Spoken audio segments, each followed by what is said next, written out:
that has been Wrestlemania 36. There's been some ups, there's been some downs, and there's been some all-arounds. But folks, there's been some unfortunate news that we have to report. First and foremost, you are Phil KOE. Yes, the devilishly handsome outlaw himself, Phil KOE. Like, share, subscribe. I am the master of ceremonies of all things WrestleMania, joined by my indomitable broadcast partner, the 6-time champion, Tony fucking G. And unfortunately, I am now your former 6-time champion of the RWP. We had an unfortunate thing happen here tonight, folks. Travesty. It's basically a bigger robbery than when Seth Rollins cashed in and won the belt. You see, Chicken of Dog and Chicken Show fame predicted just slightly better than both of us. Slightly. On the grandest stage of them all. And Backyard Wrestling Takeover, WrestleMania. He is not here with us tonight. He is in South Dakota, and we are just here mourning the loss of Goldie here. So, first and foremost, congratulations to the new one-time champion, Chicken, and fuck you and the horse you rode in on. I was about to say, Tony G, Phil KOE is going to be dedicating his resources to launching a full championship impeachment investigation. We're going to get to the bottom of this. Yeah. Clearly, the two of you are colluding because you clearly have scores higher than me, so you are both clearly colluding. So we're going to get right to the bottom of this. Right. This is going to be the most thorough investigation in the history of ever anything. So, folks, you were here to hear it announced. We're getting to the bottom of this. That rapscallion ne'er-do-well Chicken, who's clearly colluding with an insider to get his picks. And this cannot be allowed to stand, sir. Yeah, I'm not thrilled, but we trudged forward, so I will be putting the belt off screen. Oh, this hurts. This hurts. This hurts a lot. Okay. Chicken's in the comments section. Easy well, there. I'm Grayson. I am going to be your Robert Mueller, son. I am launching a full investigation. All right, let's fair and square, clear collusion. Let's get into collusion. Let's get into the night that was night 2 of WrestleMania 36. Starting the night off, the first match, surprisingly, was Charlotte and Rhea Ripley for the NXT Women's Championship. I was a little shocked that this opened the night, but they wanted to set the bar. And I think these ladies got a pretty good window of time to really work out this match. I thought it went pretty well. Unfortunately, I think this would be a match that after a couple months, you'd really start seeing these two gals gel really, really well together. For their first outing, you could tell there was a couple spots where it didn't quite mesh perfectly, but for the most part, that was a really good match. Rhea really sold the leg perfectly. And surprisingly, Charlotte picks up the W here. Charlotte Flair is the new NXT Women's Champion. Really didn't expect that. Not a surprise to your King of Extreme. Chicken, because of his collusion partners, was able to get a false answer fed to him. And so that one, we should basically just strike it from the history books, really. Yeah. Which is the true purpose of this impeachment investigation. Yeah, right. So what'd you give it? I gave it a 3. I think this would have been one of those matches that really would have obviously benefited from a crowd. I'm just saying obvious here, but I think after a few more times working together, this would be a really stellar pairing. But there was a few things I didn't like. It just didn't mesh well, like I said. So I gave it 3. I gave it 2.75.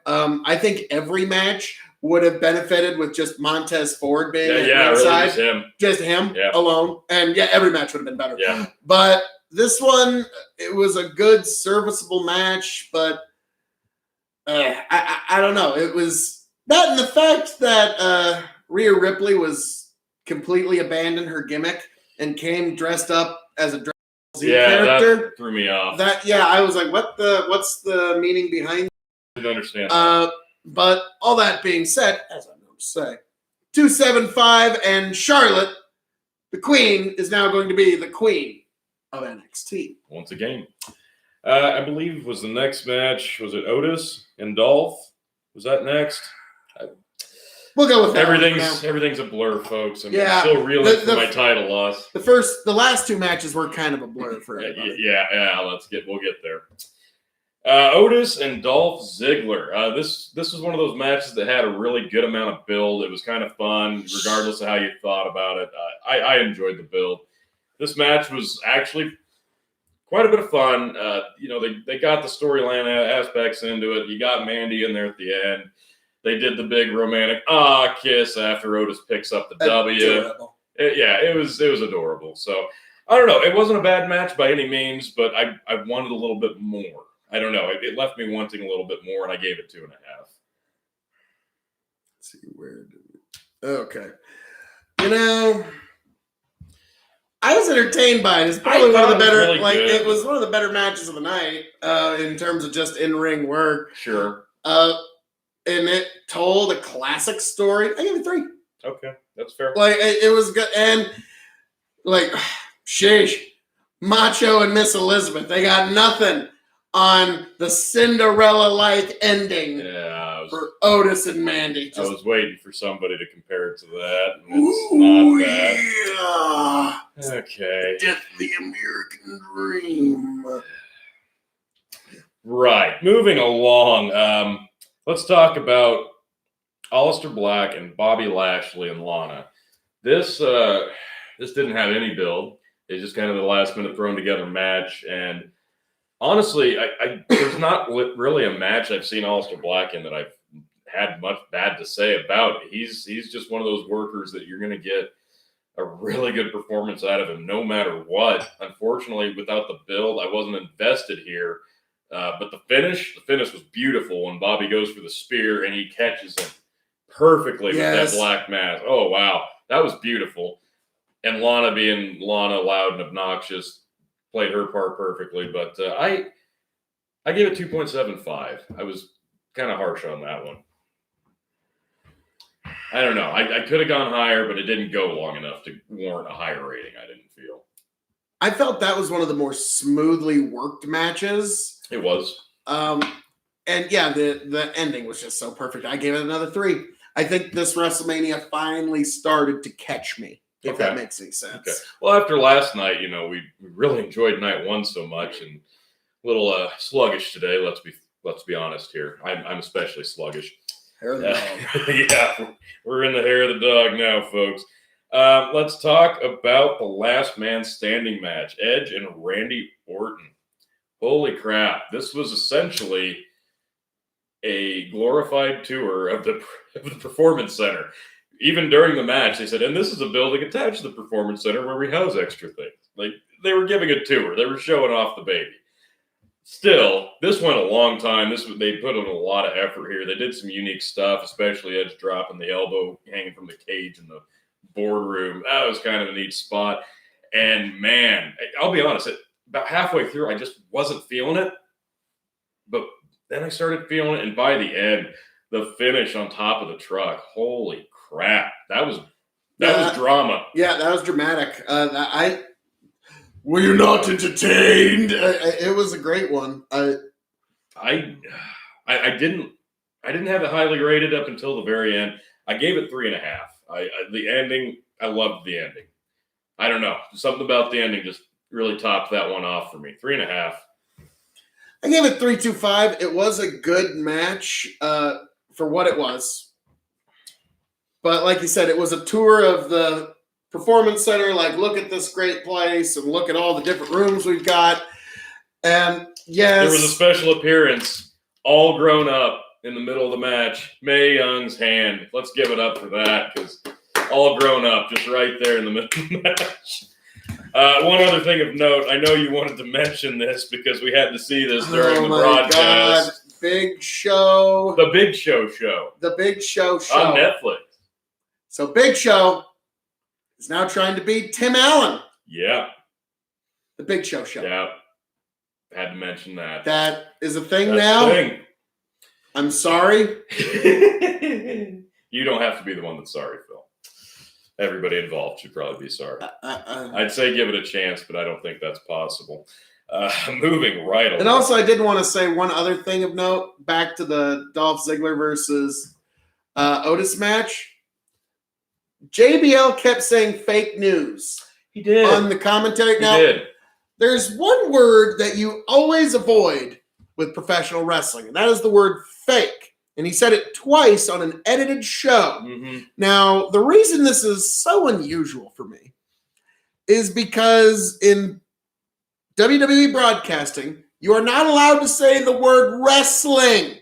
Yeah. They do not allow the commentators or people cutting promos to say the word wrestling, but you can now say the word fake on a wrestling show that you can't say wrestling. Just you try and chew on that. Yeah, mull that over, folks. But so, anyways, back to yeah. Yeah, Edge, Randy, great job, great drama. Edge, we're glad to see you back. Indeed. So, moving on up the card.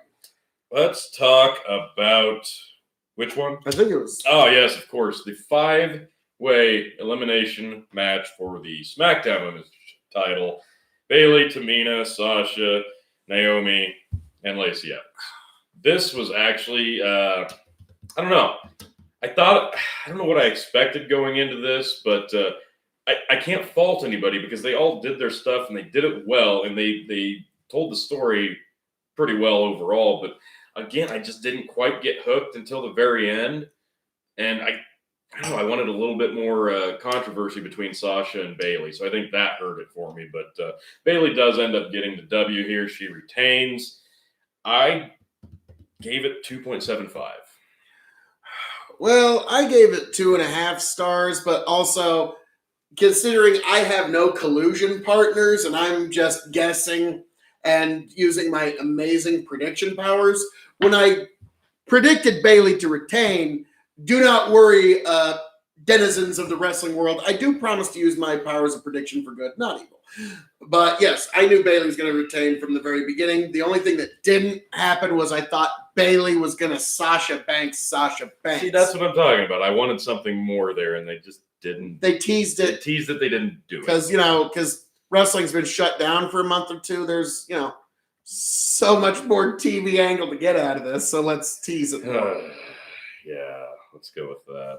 Let's go. Stay safe, folks. It's a weird world out there. But so I believe yes, the Street Profits, the Raw Tag Team Champions, defended against Austin Theory and Angel Garza in a complete and utter disaster of a booking angle. Let's be frank, but match overall pretty damn good. Of course, these guys are all NXT products. Hell, 2 of them are still there.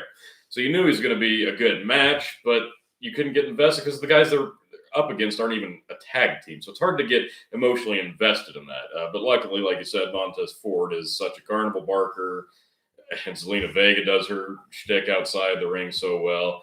It still worked. So I liked the match a lot. I just wasn't invested in it. So I gave it 2.5. I gave it 2.75 just because they really did work a damn good match. They did. It was, fine. And match. Montez Ford and Zelina Vega, like you said, they added so much atmosphere to what was otherwise. Because I remember there was one point in that match, just one point where I said, fuck, someone say something, anything. Whole thing just went dark. You could hear a church mouse. It kept going quiet in spots. I don't know. The commentators would just shut up. That also happened in the 5-way women's match. There was a couple moments where it was just dead silence. And like we were talking, like maybe if the air conditioner kicked on, you'd hear it. So Montez Ford really did his part adding atmosphere to the match. So I gave it 2.75. And this time he didn't have to nearly kill himself jumping over the top rope to no one being there. That was true. That was nice. That was nice. So, well done. Well done. The still tag team champions. the Street as Profits. expected, because why would I liked their chances. Yeah, I would say there's a lot of controversy on that there. So now Okay, moving along, let's talk about it. the Firefly Funhouse match. We haven't even really discussed this amongst ourselves. We kind of just got lost in that. So why don't you go ahead and give us a recap of what happened there, Phil, if you can. We reached into the insanity that is the mind of Bray Wyatt. We did. And he deconstructed John Cena's psyche and his entire career and his timeline and seemingly deleted John Cena from the existence of the world of wrestling. So this had a little bit of everything. It had mind control. It had teleportation. It had WCW and NWO angles. It had Bray Wyatt and The Fiend in the ring at the same time somehow. Basically what happened is John Cena comes out, and then the Firefly Funhouse pops up, and Bray Wyatt's there, and he walks out the door, and then magically John Cena's just there. He's just there. And then John Cena goes through the door, and he's greeted in the darkness by a Vince McMahon puppet who tells him, "Do you have enough ruthless aggression?" Well, then Bray Wyatt is in the ring, and here comes ruthless aggression, John Cena in his orange-blue tights from when he debuted against Kurt Angle. And they recreated that word for word. Kind of. And basically, at this point, John Cena's mind has been controlled, I guess. And I think. He's swinging and slapping at Bray, and Bray's ducking it, still cutting promos on the mic. And I'm trying to recap all this in my head, and it's just not working.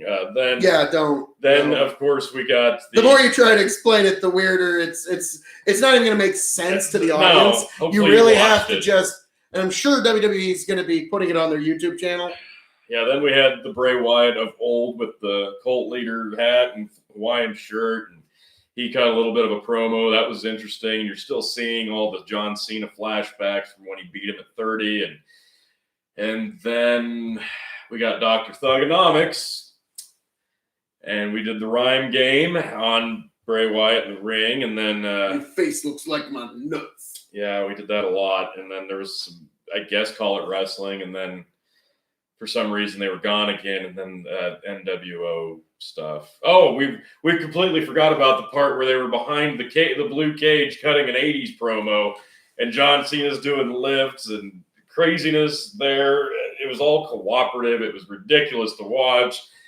And then, yes, NWO red shirt Bray Wyatt comes out and introduces John Cena in NWO white shirt with the NWO big gold belt, and he's playing it like a guitar. Tony, you sound like a madman stringing words together.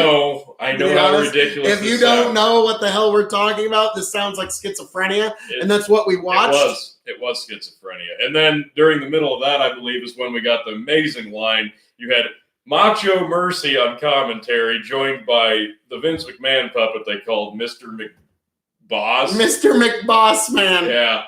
This is good shit right here. The line, "This is such good shit." That was incredible. Because Vince McMahon does that. But. Beautiful. That was an amazing line. I'm glad they threw that in. And then I basically lost my mind, and we actually were treated to an appearance by The Fiend, who basically did nothing but drop one Sister Abigail, and Mandible Claw Bray Wyatt appears to count to 3, and then John Cena vanishes. And Bray Wyatt deleted him. So, delete. Tony, what do you rate this? You can't rate this match. It was not a match. It was a schizophrenic promo that had a couple wrestling moves. I'm still grasping at straws trying to wrap my head around it. I don't know how to rate it. I don't know whether I hated it or loved it. I'm somewhere in between, and I'm probably going to look back fondly and go, damn it, I loved it. So I'm leaning that way. So I can't rate this. I'm going to give it an A-. That's what I'm going to do. I'm going to give it an A-. Because you had to suspend disbelief in a lot of ways for this one to work, folks. And fortunately, I've had to do that a lot over my WWE viewing years, and I'm just accustomed to it. So, A minus. I can't give it a star rating. I'm used to bringing on controversy, Okay. so it's Go going ahead. to come. Okay. You know, Tony, I've been watching wrestling for a long time. Mm-hmm. First match I ever watched had Ric Flair in it. Don't know who he wrestled. It's about 5, maybe 6. Okay. I've been watching it for a long time, and the suspension of disbelief is a very big aspect of it. You have to be able to have some element of realism to also allow for the suspension. Yep. And I've been watching for a very long time, and I've seen a lot of different presentations of professional wrestling. I'm going to be honest. Okay. Bray Wyatt, John Cena, Vince McMahon, just when I thought you couldn't do anything more stupid, you do something like this and completely redeem yourself. I raise my glass to you, gentlemen. 5 stars. Oh my God, it was fucking amazing. We were on the edge of our seats, didn't know what we were seeing. It was fucking incredible. Write that shit down. 5 stars. Put it down right there, sir. Fuck me. I don't even know what I saw. Yes. Wash me in your judgment, internet. Bring it. I don't even care. Five stars. 5 stars. Just be happy I didn't break the Meltzer scale, Tony.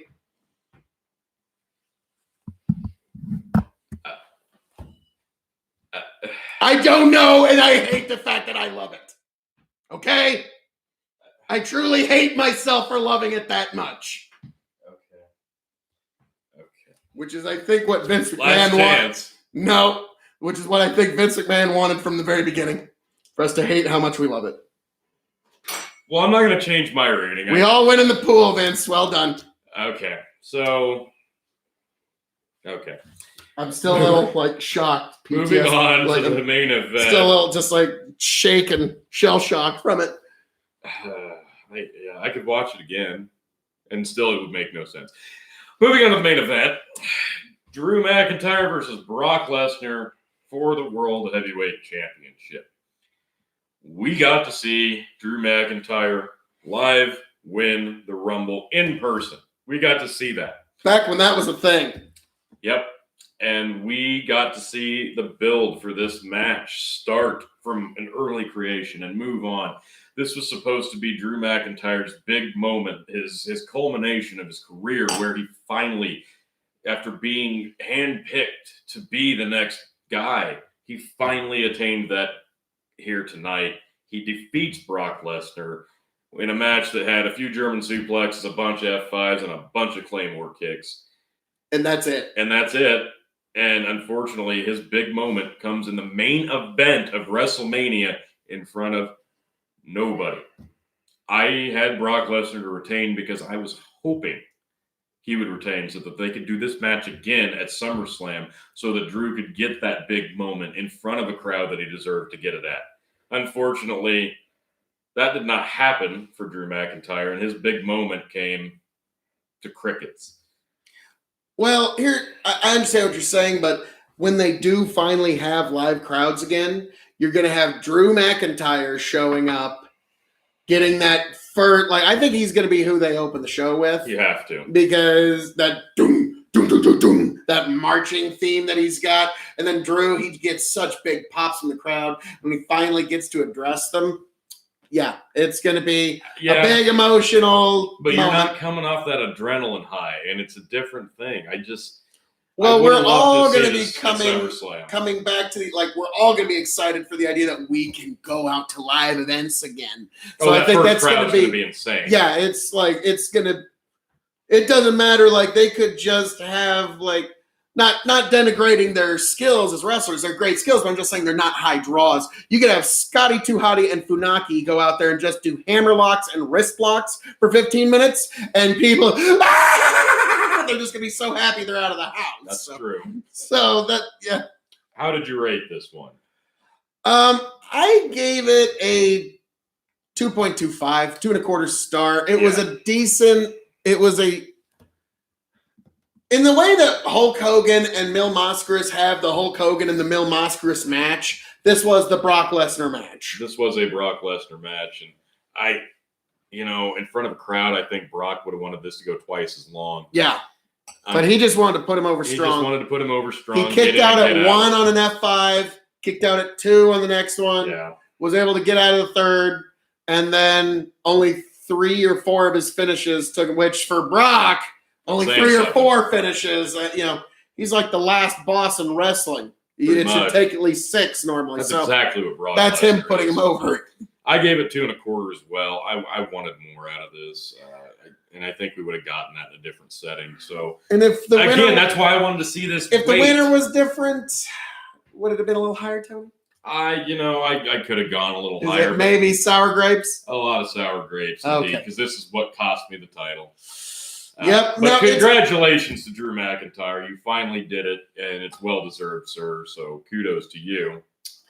And yes, Chicken, well done, sir, but it will be short-lived because I'm launching a full presidential and championship impeachment investigation because not really needing for the president, but for the champion, yes. Full championship impeachment investigation, sir. Yeah, we're going to have to predict and review whatever wrestling event comes up next. I don't care who it is, what it is. Tony doesn't care if it's an NXT and AEW Dynamite. Chicken, you better be doing your homework. NWA Power, we're doing it. Yeah. I got to get the title back somehow, some way. Can't stay on his shoulder for long, folks. He's not even here, for fuck's sake. What kind of a champion no-shows WrestleMania? There you have it. That's it. That's all you need to know. That might be the first article of championship impeachment. He didn't even show up for WrestleMania. What a dick. Taking quarantines and interstate travel restrictions? Bullshit. Which night do you think was better, Phil? 1. Hands down 1. The way that 1 ended with that Boneyard match that was 8 shades better than I ever thought it was going to be. It was an insanely good, feel-good. It wasn't even a match. It was just a fight brawl, and it was fucking brilliant. And it made a hell of a lot more sense than the Firefly Funhouse match, which was also a lot more fun than we would have admitted. Yes. But, night 1 was stellar. How ashamed are you going to be that over this week, you're probably going to rewatch both of those at some point? Oh, yeah, I feel like I have to. I absolutely will. So they're mandatory viewing now. It's WrestleMania. There's not very many wrestling matches that you go back for a second time. No, and they're not even matches, but you're going to go back and watch it because now it is forever WrestleMania lore. The Boneyard match and the Firefly Funhouse match. Insane. But maybe next year, a Boneyard Firefly Funhouse match. We can only hope. Oh man, but Undertaker's got a lot of gimmicks to go through. Might be night. Oh, wow. That might just be night 1. That's why we're gonna have 3 nights, folks. Next year, 3-night WrestleMania. But I agree. Night one was hands down better than night 2. Maybe I was burnt out from it, but I think it had a lot stronger wrestling top to bottom. I don't know necessarily because Wrestle Kingdom night 2 was a lot better than night 1. So I think they just had a higher quality card night 1. We had Kevin Owens, Seth Rollins. See, that for me alone puts night 1 so much higher. We had Xavier Woods versus. We didn't have Xavier Woods. We had Kofi. Oh, goddamn. Yeah, we had Kofi Kingston, John Morrison, and Uso. No, was it Jimmy or Jay? Jimmy Uso. Yeah, we had a tag team ladder match with only 3 guys in it. We had an angle that some brilliant man booked years ago, but it was shot down. But that's neither here nor there. It was really just night 1 was a better night, just objectively. I'm sorry. I agree. Night 2, it did what it had to do, and it set up the champions that we needed. So we got the belt on Charlotte, got the belt on Drew, and now we've got some new champions for the emergent circus when we all finally come out of it. Well, that's the big question. Where do we go from here? We don't really know what the product is going to look like moving forward. I assume that they're going to keep the status quo, doing the Performance Center for as long as they can. Unfortunately, we don't know how far they're going to be able to go with that. Are they going to go the route of taping a bunch of shows? We don't know. That's for Chicken. Your new champion. Well, I give WrestleMania 36 5 stars. Now begins a new era. Cheers, fellas. I give you a cheers. And he also gives a shit for social distancing. I am socially distancing myself from the notion of your championship reign, sir. Exactly. And be prepared for full impeachment inquiry papers to be heading your way, sir. Well, championship impeachment. So, pretty damn good WrestleMania, all things being said. Like, better than it deserved to be. There you go. That's a good way to put it. I still say WrestleMania Backyard Wrestling Takeover is probably an appropriate title for this. It's fair. Now, Chicken is a fellow alumni of such things, so you gave it 5 stars. Tony, what do you give this WrestleMania? That's a tough one. You've got to take the elephant out of the room. You can't even acknowledge that when you're rating this, to be fair. I will give it 3.5. 3.5. I'm being a bit, but yeah. And I'm trying to take the element out, but it's impossible to. So I can't. It's a 3-star WrestleMania. All right. Which, considering that we were about to have a 0-star WrestleMania, and there wasn't going to be one. That's true. I got to give them credit for this. And WWE, yes, I get it, man. You guys left a lot of fucking money on the table with all those ticket sales and all that everything, but you still put a damn good show on for all of us. So for that, I raise my glass and I tip my hat and all the proper salutes. And now, Tony, do you believe it's time? Okay. As I'm known to say around here, for the effort, 375 from Chicken. As I'm known to say around here, and I'm going to give a very special WrestleMania. Okay. Embracing myself. All that being said, this has been our review of WrestleMania 36. I am the devilishly handsome outlaw himself, your King of Extreme, Phil KOE. This has been our review of WrestleMania 36. Folks, this has been an incredible event in some truly trying and interesting times. We thank you all for being here with us. We thank you all for joining this wild, weird, wacky world that we call professional wrestling. And that is me, your King of Extreme, Phil KOE, the Muhammad Ali of alcohol podcasting, the Tom Brady of wrestling podcasting, hell, the Rob Gronkowski of wrestling podcasting. Okay. Your King of Extreme, Phil KOE, signing off, handing it off to my indomitable broadcast partner, the one, the only, Tony fucking G. Like, share, subscribe. Stay with us. We don't know what's coming next. We don't know what event we'll be reviewing next. We don't even know if there will be an event. But rest assured, whatever comes next, join us for it, because we're going to dive deep into it. And you will watch me get my title back one way or the other. Come hell or high water, folks. Thanks for joining us. Thank y'all, folks. WrestleMania. Thank you much. Are we off? Off.